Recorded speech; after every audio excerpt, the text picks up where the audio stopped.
سورۃ الاعراف کی آیت نمبر 73۔ الحمد للہ وکفی وسلام علی عبادہ الذین اصطفی خصوصا علی سید الرسل وخاتم الانبیاء وعلى آلہ واصحابہ الاتقیاء، اما بعد فاعوذ باللہ من الشیطان الرجیم، بسم اللہ الرحمن الرحیم۔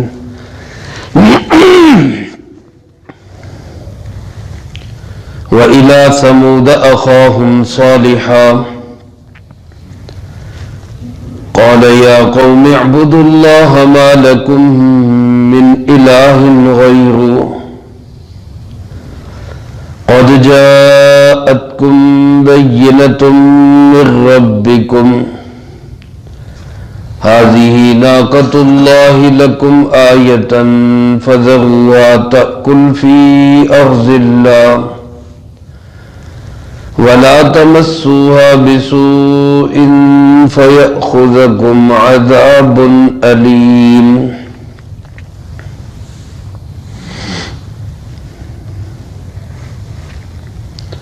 سورۃ الاعراف کے اس 10ویں رکوع میں اللہ رب العالمین نے تیسری قوم کا واقعہ بیان کیا ہے، جس کو قوم سمود کہا جاتا ہے، اور ان کی طرف جو اللہ کے نبی علیہ السلام بھیجے گئے ان کا نام نامی اسم گرامی ہے حضرت صالح علیہ السلام۔ اس سے پہلے آپ حضرات دو قوموں کے واقعات سماعت فرما چکے، ایک قوم نوح اور دوسری قوم عاد۔ اس کے بعد قوم لوط کا ذکر ہے، پھر قوم شعیب کا ذکر ہے، پھر حضرت سیدنا موسیٰ علی نبینا وعلیہ السلام کا تذکرہ ہے، اور آخر میں امام الانبیاء سید الانبیاء جناب محمد مصطفیٰ صلی اللہ علیہ وسلم کی عمومی نبوت کا تذکرہ ہے۔ ان واقعات کے بیان کرنے کا مقصد مجھے آپ کو، پوری دنیا کے تمام انسانوں کو یہ بات سمجھانا ہے کہ آخر کار فتح اور جیت اور کامیابی اہل حق کی ہی ہوتی ہے۔ یہ بات اگر آج ہمیں سمجھ آ جائے تو حق پہ چلنا بھی آسان ہو جائے، حق کی مخالفت کرنا مشکل ہو جائے، اور حق والوں کے لیے قربانیاں دینا بھی ہمیں آسان لگے۔ اللہ ہمیں یہ بات سمجھا دے۔ قوم سمود یہ بھی قوم عاد کے بعد عروج پانے والی ایک قوموں میں سے قوم تھی۔ مفسرین کرام رحمہ اللہ نے لکھا ہے کہ اللہ پاک نے ان کو صنعت و حرفت کا خاص ہنر عطا فرمایا تھا۔ بلڈنگ سازی، زمین پہ تو مکان بناتے ہی تھے، پہاڑوں کو کھود کر بھی اس میں بہترین نقش و نگار کے مکان بناتے۔ ان کے مکانات اور ان کی بلڈنگوں کے آثار آج بھی بہت سارے موجود ہیں۔ مکہ مکرمہ اور مدینہ منورہ سے جب شام کی طرف جائے، تبوک کی طرف جائیں، تو راستے میں ان کے علاقے آتے ہیں۔ علماء نے لکھا ہے 1700 چھوٹے بڑے شہر تھے جہاں یہ قوم آباد تھی، اور بڑے بڑے انہوں نے اپنے محل اور اونچی بلڈنگیں، مضبوط بلڈنگیں بنائی ہوئی تھی، اور ان کا خیال یہ تھا کہ قوم عاد جو انہی کے چچیرے بھائی تھے. گزشتہ دروس میں عرض کر چکا ہوں، ارم کے 2 بیٹوں کے آگے 2 بیٹے تھے، جن میں سے ایک کو عاد کہا جاتا ہے، ایک کو سمود کہا جاتا ہے. اس عاد کو عاد اولا بھی کہا جاتا ہے اور اس سمود کو عاد ثانیہ بھی کہا جاتا ہے. تو یہ چونکہ یہ سمجھ رہے تھے کہ ہمارے چچیرے بھائی اس لیے مارے گئے کہ ان کے مکان مضبوط نہیں تھے. وہ ہوا چلی ہے، آندھی چلی ہے تو وہ ان کے مکان گر گئے اور وہ سب ہلاک ہو گئے. تو ہم مکان مضبوط بناتے تاکہ ہم ہلاکتوں سے بچ جائیں. میرے عزیز دوستو، اللہ رب العالمین سے مقابلہ نہ کوئی کر سکا ہے نہ کوئی کر سکے گا. وہاں تو صرف یہی ہے کہ اللہ کے سامنے جھک جائے تو ہی انسان بچ سکتا ہے. آج بھی یہ آوازیں اٹھتی ہیں کہ جناب ہم فلاں کا مقابلہ کریں گے، ہم ڈینگی کا مقابلہ کریں گے، ہم اس کا مقابلہ کریں گے. سب کفریہ بول ہے. اللہ ہماری حفاظت فرمائے. ہونا یہ چاہیے کہ جو بھی وبا، بلا، عذاب، مصیبت آتی، ہم اللہ کی طرف رجوع کریں گے. وہی عذاب بھیجنے والا ہے، وہی عذاب سے نجات دینے والا ہے. اللہ پاک ہم سب کو اس کا یقین نصیب فرما دے. اس قوم کے اندر بھی شرک کی بیماری تھی تو اللہ تعالیٰ نے ان کی طرف حضرت صالح علیہ السلام کو بھیجا، جو انہی کے خاندان کے ایک فرد تھے، اسی قوم، اسی قبیلے، انہی کے وطنی بھائی، انہی کے ساتھ رہنے والے.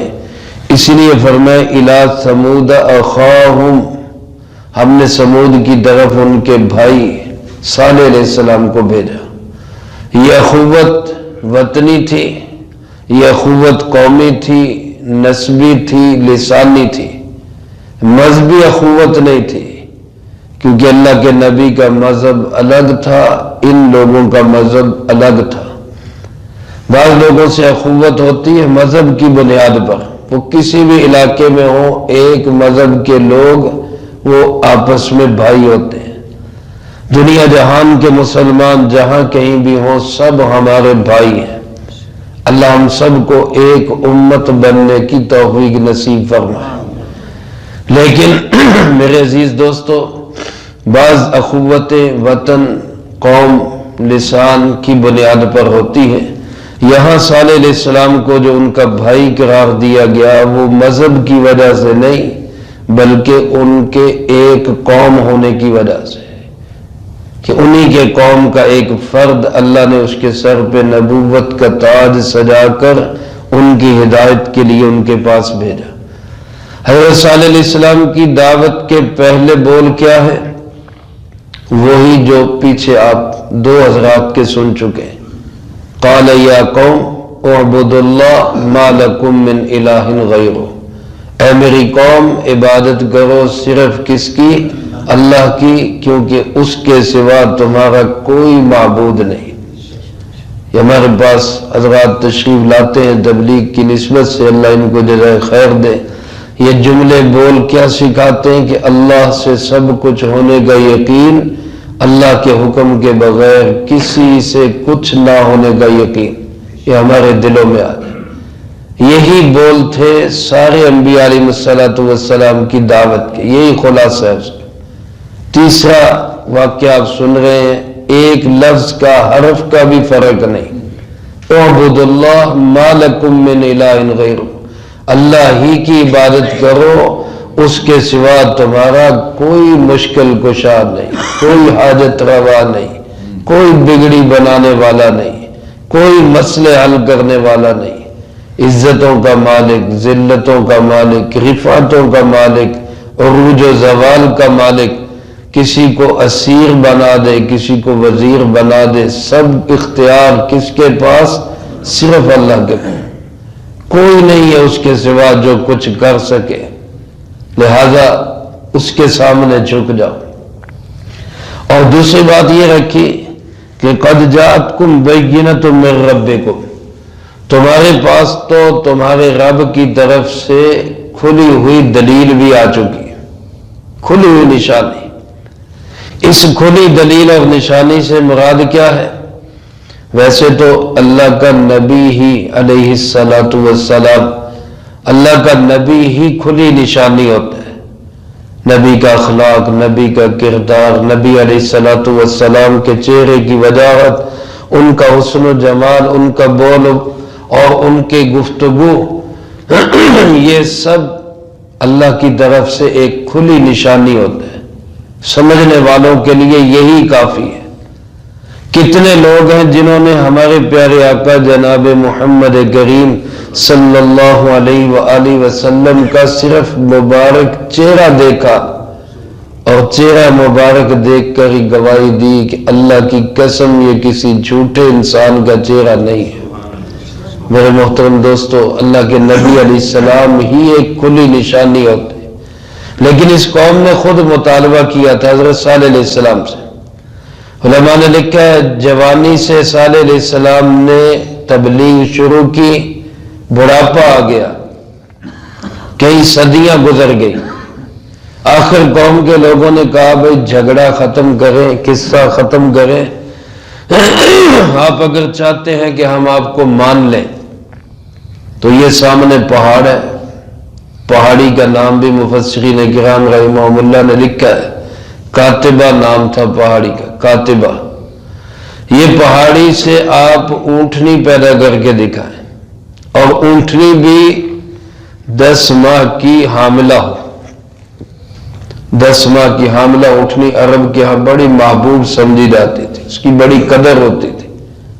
قرآن کریم میں اللہ پاک نے قیامت کا تذکرہ کرتے ہوئے فرمایا وَإِذَا الْعِشَارُ عُطِّلَتْ، کہ جب 10 ماہ کی حاملہ اونٹنیاں کھلی پھریں گی، یعنی ان کو کوئی پوچھنے والا نہیں ہوگا۔ قیامت جب آئے گی تو ان کو بھی کوئی پوچھنے والا نہیں ہوگا۔ حالانکہ 10 ماہ کی اونٹنی کسی کو مل جاتی تو وہ اس کے بارے نیارے ہو جاتے تھے۔ تو انہوں نے کہا جی پہاڑ سے اونٹنی پیدا ہو، 10 ماہ کی حاملہ بھی ہو، تب ہم آپ پہ ایمان لے آئیں گے۔ اللہ کے نبی صلی اللہ علیہ وسلم نے یقین دہانی کرائی، مان لو گے پھر پکی بات ہے، تسلیم کر لو گے؟ انہوں نے کہا جی بالکل۔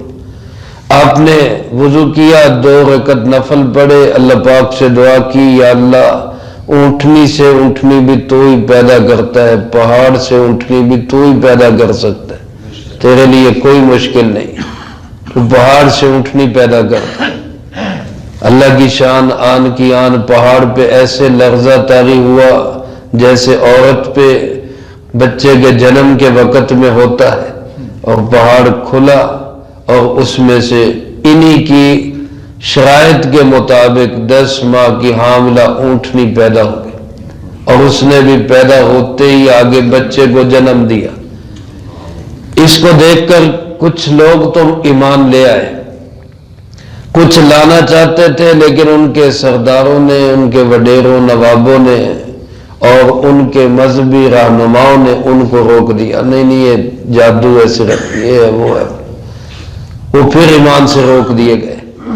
پھر بھی اللہ کے نبی علیہ السلام نے فرمایا یہ نشانی، یہ معجزہ تمہارے پاس آ چکا ہے، ھذہ ناقۃ اللہ، یہ اللہ کی اونٹنی ہے، لکم آیہ، تمہارے لیے یہ ایک نشانی ہے۔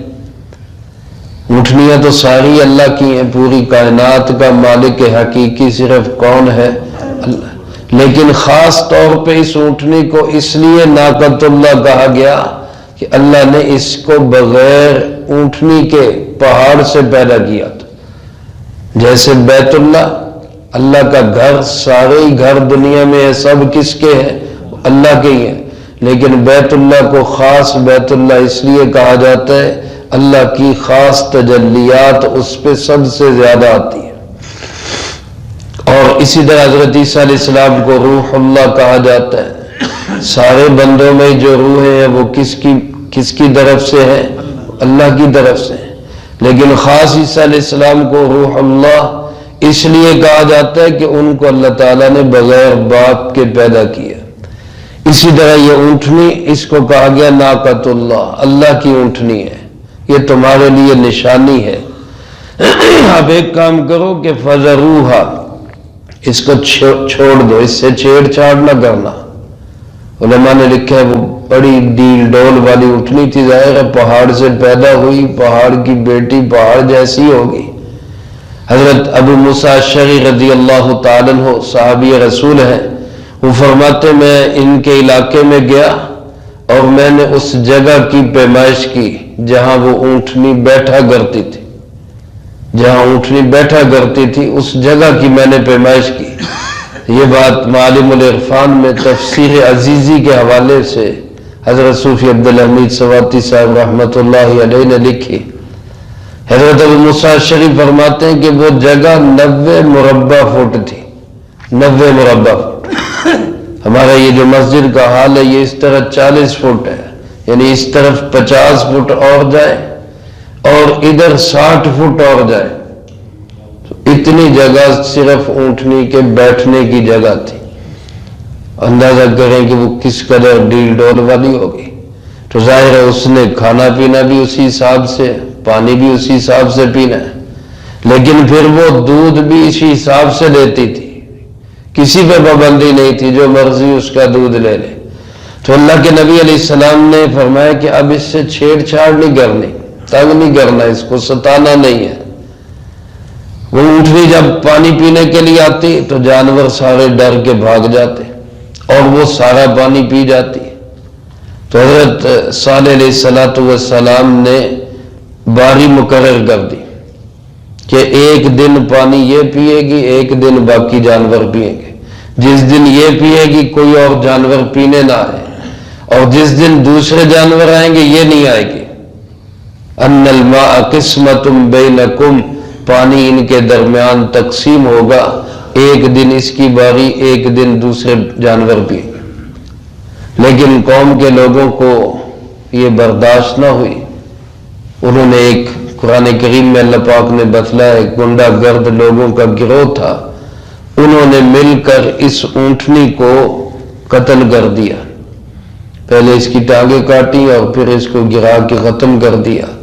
اس کا جو بچہ تھا وہ چیختا ہوا واپس پہاڑی میں جا کے گم ہو گیا، غائب ہو گیا۔ اس کے بعد اللہ تعالیٰ کا عذاب ان پہ آیا۔ اللہ کے نبی علیہ السلام نے پہلے وارننگ دی تھی کہ اس کو چھیڑنا نہیں، تاکل فی ارض اللہ، اللہ کی زمین سے کھائے گی، تمہارا کچھ نہیں کھاتی، تمہارا کوئی نقصان نہیں کرتی۔ ولا تمسوها بسوء، اس کو کوئی تکلیف بھی نہیں پہنچانی۔ فیأخذکم عذاب علیم، ورنہ تمہیں دردناک عذاب جھیلنا پڑے گا، عذاب میں پکڑے جاؤ گے۔ لیکن انہوں نے نہ تو اللہ کے نبی علیہ السلام کی دعوت پہ کان دھرا، نہ ہی اس بات سے باز آئے، اونٹنی کو اذیتیں دی جس کے نتیجے میں وہ قوم تباہ و برباد ہوئی۔ مزید ان کے ساتھ کیا صورتحال پیش آئی اس کا تذکرہ اللہ پاک نے اگلی آیات میں کیا ہے، وہ انشاءاللہ اگلی فرصت میں آئے گا۔ اللہ پاک سے دعا ہے اللہ مجھے آپ کو سب کو قرآن و سنت کی صحیح سمجھ نصیب فرمائے اور اس پہ عمل کر کے دوسروں تک پہنچانے کی توفیق عطا فرمائے۔ اللہم لک الحمد کما ینبغی لجلال وجہک وعظیم سلطانک، اللہم لا احصی ثناء علیک انت کما اثنیت علی نفسک، اللہم لک الحمد کما انت اہل، صلی علی محمد کما انت اہل، وافعل بنا ما انت اہل، فإنك أهل التقوى وأهل المغفرة، اللهم وفقنا لما تحب وترضى